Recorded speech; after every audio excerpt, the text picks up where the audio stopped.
anjing najis dan haram. Ya, kita menajiskan anjing dengan perilakunya, dengan bentuknya, dengan air liurnya. Lah kita merasa manusia tapi perilaku kita, kelakuan kita seperti anjing.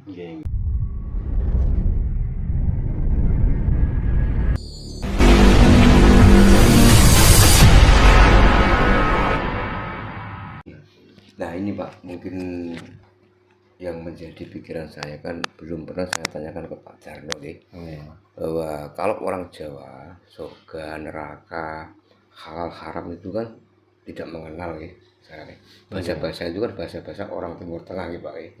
Nah seperti ada istilah najis gitu Pak. Ketika orang kena anjing kan katanya kan najis. Jadi kita harus melakukan ritual untuk pembersihan kan. Nah itu kalau menurut pemahaman Jawa istilah najis sendiri itu apa Pak Jarno? Saya ulangi lagi ya, Jawa itu sebenarnya bukan suku, tapi Jawa adalah perilaku. Jadi orang mana saja yang sudah mempunyai perilaku yang bagus itu artinya orang Jawa. Ya, karena Jawa itu benar, Jawa itu benek, Jawa itu ngerti.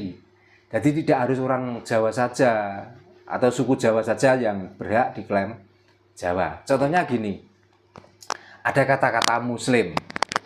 Apakah orang Muslim itu harus Arab? Iya, belum tentu. Kan berarti orang Muslim itu mengikuti ajaran agama Islam, itulah orang Muslim. Jawa pun begitu sebenarnya. Tapi kadang-kadang Jawa itu diidentikan dengan suku. Jadi orang mana saja yang sudah tahu, sudah paham, sudah benar, itulah perilaku Jawa. Nah kalau sudah tahu tentang Jawa, kita tidak mengenal najis, tidak mengenal haram, tidak mengenal halal, tapi kita sudah paham kalau najis itu menjijikkan. Apakah dengan barang yang menjijikkan itu terus kita buat mainan? Berarti lah ya ora manungso lagi, lah wis menungso. Haram identik dengan minuman yang memabukkan. Ya. Kalau kita tahu itu barang yang memabukkan terus kita beranikan minum-minum dan lain sebagainya. Kalau kita sudah mabuk, apakah kita itu manungso? Berarti kan menungso lagi. Ya, halal. Kita mencari bendanya, beras katakan. Halal. Daging sapi halal. Pernahkah kita memikir sumber dari untuk membeli beras dan daging sapi itu dari mana? Ya, itu. Jadi jangan dilihat dari makanannya, jangan dilihat dari jenisnya. Anjing najis dan haram. Ya, kita menajiskan anjing dengan perilakunya, dengan bentuknya, dengan air liurnya. Lah kita merasa manusia tapi perilaku kita, kelakuan kita seperti anjing. Coba kita ketemu sesama teman, sebenarnya kita tuh mestinya tuh mengayomi, merangkul. Mestinya kita tuh saling menghargai. Terus kita ngata-ngatain di tengah jalan, terus ngolok-ngolokno dengan tanpa seakidah. Lah kok anjingnya yang dinajiskan? Mestinya kan dirinya sendiri. Oh saya seperti anjing kalau gitu, berarti saya tuh haram, saya najis. Ambok seperti itulah enak. Makanya dimaksud tidak kenal itu bukan kenal bentuk, bukan kenal jenisnya, tapi manfaat dan mudorot itu sudah tahu. Kalau sudah tahu itu namanya Jawa, itu namanya waras. Gitu loh. Makanya kalau jangankan anjing, saya kambing itu kalau saya sendiri pribadi tak haramkan. Menurut saya, karena haram itu larangan. Nah, larangan untuk siapa? Untuk diri saya sendiri. Kenapa begitu? Setiap saya makan daging kambing, sekaligus langsung kena. Bukan. Langsung ke disentri. Langsung muntah dan berak-berak. Maka saya mengharamkan kambing, tapi untuk saya sendiri bukan untuk orang lain. Gitu loh. Mengharamkan kambing. Tapi saya sendiri loh, bukan untuk orang lain loh. Jadi kita mengharamkan, menghalalkan itu harus tahu manfaat dan mudorot, manfaat dan ruginya mengkonsumsi barang tersebut. Toa katakan gitu, haram. Kalau diminum berlebihan. Tapi kalau hanya sekedar kepingin tahu rasanya dan karena kita kedinginan supaya badan kita hangat, Haramnya di mana toh? Soto. Halal semuanya. Dari bahan-bahannya sudah higienis dan sudah diketahui kehalalannya. Tapi uang yang buat kita beli soto itu, kita menipu, mencuri. Makanya itu yang perlu dipikirkan. Kita membodohi orang, setelah membodohi kita dapat amplop. Terus nanti uang amplop dari pembodohan kita tuh kita buat makan bersama-sama di warung, dinikmati, halal. Nah, apakah sudah pernah memikirkan? Tadi saya ngomong apa ya? Orang itu terhipnotis dengan perkataan saya itu tadi, atau orang itu karena saking rasa bersyukurnya sehingga memberi sesuatu pada saya. Nah, buat dipikir begitu.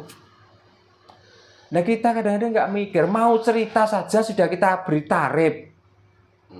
Wong yang kita omongkan itu cerita sebenarnya. Lah kok kita tarifi? Coba. Ceritanya. Nah, pernah memikirkan kalau itu haram? Kan menurut dia juga halal. Nah, maksudnya itu supaya Jawa, supaya benih itu berpikirlah menjadi manungso, jangan berpikir menjadi menungso. Supaya kita tuh bener-bener kita menjadi abdi atau titah itu bener-bener itu telah titah Gusti.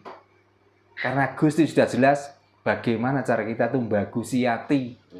Dengan bagusnya hati akan mengakibatkan bagusnya perilaku.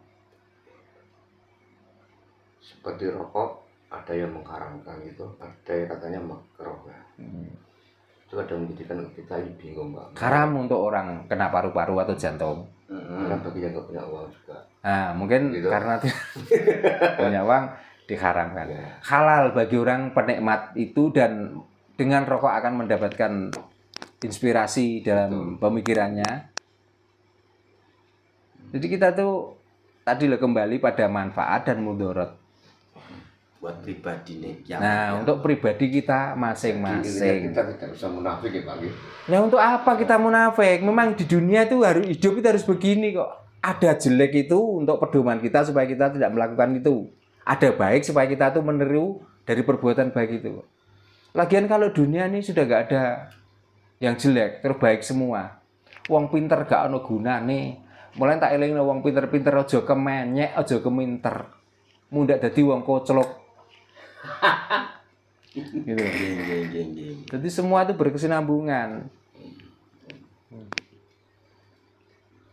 Biar kita nggak jadi orang yang umat Pak Darno. Ya, supaya kita nggak jadi orang umat.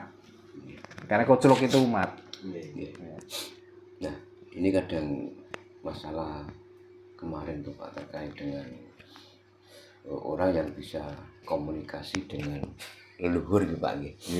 Dan saya pribadi itu memang nggak percaya Pak. Nah, ada lagi gini Pak, orang katanya gitu Pak, tahu bahwa di sini itu tempatnya harta karun gitu. Nah, jadi ini kalau digali itu pasti ada harta karunnya. Nah, terus ketika ditanya apakah nanti kalau udah ketemu harta karun bisa dijual, katanya bisa. Apakah memang benar Pak fenomena semacam itu kalau menurut pandangan orang Jawa itu memang benar ada atau memang hanya tipuan belaka Pak? Saya itu orang Jawa tapi bukan orang Jawa yang tipe seperti itu. Seandainya saya itu tahu, saya tidak akan ngomong-ngomong, akan saya gali sendiri. Satu, kalau bicara bisa komunikasi dengan leluhur, saya mungkin nggak perlu bicara kali jenengan. Aluwung saya itu berkomunikasi dengan leluhur saya. Jadi nanti saya itu tahu arah saya mau kemana. Percuma saya ngobrol dengan orang lain kalau sudah bisa bicara dengan leluhur. Makanya saya sendiri tidak percaya. Makanya orang yang ngomongkan surga, ngomongkan tentang neraka, yang sudah tahu tempatnya, yang sudah tahu nikmatnya, ngapain hidup di dunia? Hidup di dunia itu gak penak. Ambok segera ke sana supaya menikmati surga dan menghindari neraka itu. Ngapain untuk lama-lama di sini? Ngapain harus bikin rumah? Ngapain beli kendaraan? Sudah tahu nikmatnya surga seperti itu. Di sana kendaraan sudah nggak perlu beli. Coba, kalau di sini selingkuh konangan itu sengsara. Lah di sana Bukan sudah cari. disiapi Betul. bidadari. Itu Ah mendingan pergi ke sana tuh segera. Ngapain nunggu sampai mati? Gitu. Kok meloro urip nemen-nemen